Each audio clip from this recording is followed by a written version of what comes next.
Hi students, अभी हमारा जो टॉपिक है आज का वो है फीफो इन सेट एसोसिएटिव मैपिंग। हम ऑलरेडी समझ चुके हैं कि first in first out technique क्या होती है। Irrespective of the request of any block, it considers that the block which enters, जो ब्लॉक सबसे पहले कैशे में आ चुका है, जैसे कि यहाँ पे कोई कैशे में ब्लॉक है ब्लॉक 0 और अब पूरी कैशे फिल हो चुकी है और फिर से रिक्वेस्ट हुआ ब्लॉक 0 और नेक्स्ट टाइम रिक्वेस्ट हुआ ब्लॉक 15 जो कि कैशे में नहीं है। तो रिप्लेस कौन होगा? जो सबसे पहले एंटर हुआ था, भले ही वो इससे पहले जस्ट रिक्वेस्ट हुआ है दोबारा, लेकिन वो रिप्लेस होगा क्योंकि उसने कैशे में सबसे पहले एंट्री ली थी। किन सब में से? जो ब्लॉक्स ऑलरेडी कैशे में हैं उन सब ब्लॉक्स में से उसी ने सबसे पहले एंट्री ली थी। तो जो भी हमारी बर्थडे पार्टी में गेस्ट प्रेजेंट हैं, हमने क्या एग्जाम्पल लिया था कि कोई बर्थडे पार्टी है जिसमें इनवाइटेड हैं 20 लोग लेकिन जगह है 10 लोगों की। अब जैसे ही 10 लोग फिल हो चुके और 11वें पर्सन ने एंट्री ली, तो रिप्लेस कौन होगा? जिसने सबसे पहले बर्थडे पार्टी में एंट्री ली थी। क्लियर है? तो अब हमारा नेक्स्ट क्वेश्चन है कि एक 4-वे सेट एसोसिएटिव मैपिंग है। 4-वे का मतलब क्या होता है? हर सेट में कितनी लाइंस आएंगी? 4। ये जो हमारी k की वैल्यू होती है ये हमें बताती है कि एक सेट में कितनी लाइंस आएंगी। कैशे का साइज क्या है? 16 ब्लॉक्स और हर सेट में कितनी लाइंस आएंगी? 4। तो क्या हम नंबर ऑफ सेट्स निकाल सकते हैं? Number of sets is equal to total lines.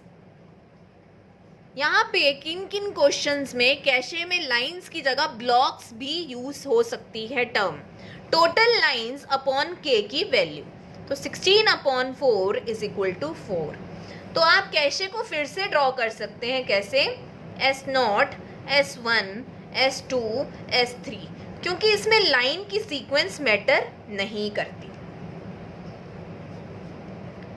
अब हमें पता है कि हर सेट में कितनी लाइंस हैं? 4। तो हर सेट में मैक्सिमम ब्लॉक्स कितने आ सकते हैं? 4। ये आपको बात ध्यान में रखनी है। अब हमें गिवन है कि सीपीयू ने जो ब्लॉक्स रिक्वेस्ट किए उनकी सीक्वेंस ये है। अब हमें पता है कि जब भी k-वे सेट एसोसिएटिव मैपिंग होती है तो b ब्लॉक m, हम फॉर्मूला यूज करते हैं जहां पे b का मतलब क्या है? ब्लॉक नंबर, और m का मतलब है कितना, क्या? Number of sets. यहां पे m की वैल्यू क्या है? 4। ये सबको समझ आ रहा है? अब जो जो ब्लॉक्स रिक्वेस्ट हो रहे हैं उसका हम यहां पे क्या आएगा? b mod m। तो मॉड्यूलस लेना है ब्लॉक नंबर का, किसके साथ? कितने टोटल सेट्स हैं, क्योंकि जब 4 से कोई भी चीज डिवाइड होगी तो रिमाइंडर में क्या आएगा? 0, 1, 2 या 3। तो हम ऐसा करते हैं कि पहले इनके रिमाइंडर्स लिख लेते हैं। तो 0 mod 4 क्या होता है? 0। तो इसके आगे मैं S0 लिख देती हूँ। 15 mod 4 क्या होता है? S3। क्या आंसर आया 15 mod 4 का? 3। तो मैं उसके आगे उसका जो रिमाइंडर आ रहा है उसको S के साथ लिख रही हूँ, क्योंकि दैट नंबर रिप्रेजेंट कि कौन से सेट में वो जाएगा। Set number 5 mod 4 is 1, 8 mod 4 is 0, 19 mod 4 is 3, 12 mod 4 0, 137 mod 4 S1, 23 mod 4 3, 20 mod 4 0, 145 mod 4 1, 31 mod 4 3, 20 mod 4 0, 48 mod 4 0, 36 mod 4 0, 141 mod 4 1, 96 mod 4 0, 43 mod 4 3। तो अगर आप ये सिंपली पहले ही कैलकुलेट कर रखेंगे मॉड्यूलस, तो आपको इजी हो जाएगा कि कौन से सेट में कौन सा ब्लॉक जाने वाला है। तो हमने देखा कि सबसे पहले 0 किस में जाएगा? यहाँ पे। देन 15 कहाँ जाएगा? 3 में। 5 कहाँ जाएगा? S1 में। 50 कहाँ जाएगा? इट्स नॉट 50, इट इज 8 कहाँ जाएगा? S0 में। 19 कहाँ जाएगा S3 में, 12 कहाँ जाएगा S0 में, 137 कहाँ जाएगा S1 में। अभी तक हमें कोई भी प्रॉब्लम नहीं आ रही है क्योंकि सभी सेट्स की अभी लिमिट फुल नहीं हुई है। लिमिट कब फुल होगी? अगर किसी सेट में ऑलरेडी 4 ब्लॉक्स हों और वहां पे किसी नेक्स्ट ब्लॉक की रिक्वेस्ट आ जाए। तो 137 आ गया S1 में, नेक्स्ट कौन सा है 23, तो 23 जाएगा S3 में, 20 जाएगा S0 में। अब देखिए, अब यहाँ पे 4 ब्लॉक्स फुल हो चुके हैं। जैसे ही नेक्स्ट ब्लॉक की रिक्वेस्ट आएगी तब हमें देखना है कि कौन से ब्लॉक को रिप्लेस किया जाए।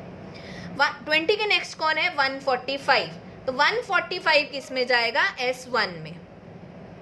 नेक्स्ट है 31 किस में जाएगा S3 में।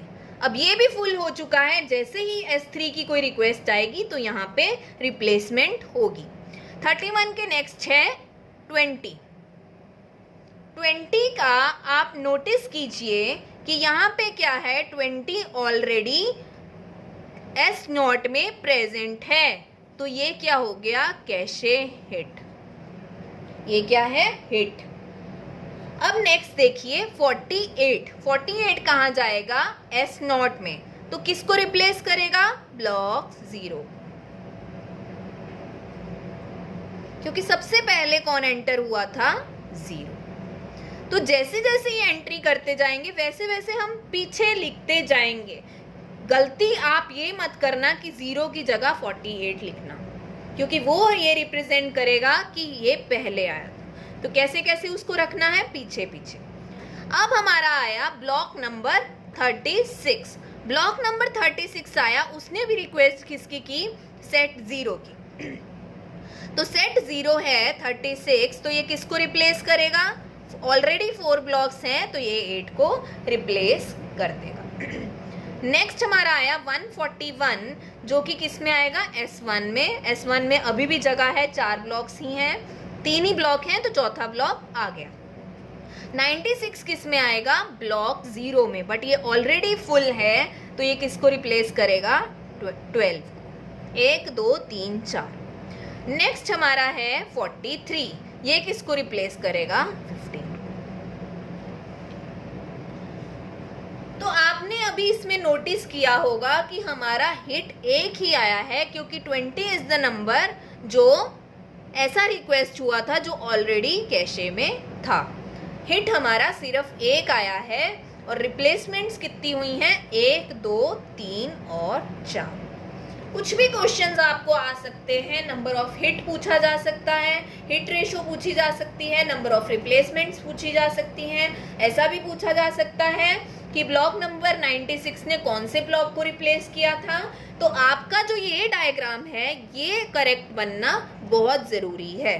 तो अगर मैं आपसे पूछूं कि what is the hit ratio, तो 1 हिट आया है और बाकी सभी मिस हैं। तो 1 2 3 4 5 6 7 8 9 10 11 12 13 14 15 16 17 ब्लॉक्स रिक्वेस्ट हुए हैं और उसमें से सिर्फ एक हिट आया है, तो 1/17 this is the hit ratio. और अगर आपसे कोई पूछे मिस रेशो, इसका जो उल्टा है 16/17 this is the miss ratio. I hope आपको ये कंसेप्ट क्लियर हो गया होगा कि फीफो इनसेट एसोसिएटिव मैपिंग कैसे करते हैं। भले ही वो ब्लॉक दोबारा रिक्वेस्ट हुआ है, लेकिन रिप्लेसमेंट उसकी करनी ही पड़ेगी क्योंकि उसने एंट्री पहले ली थी। Thank you.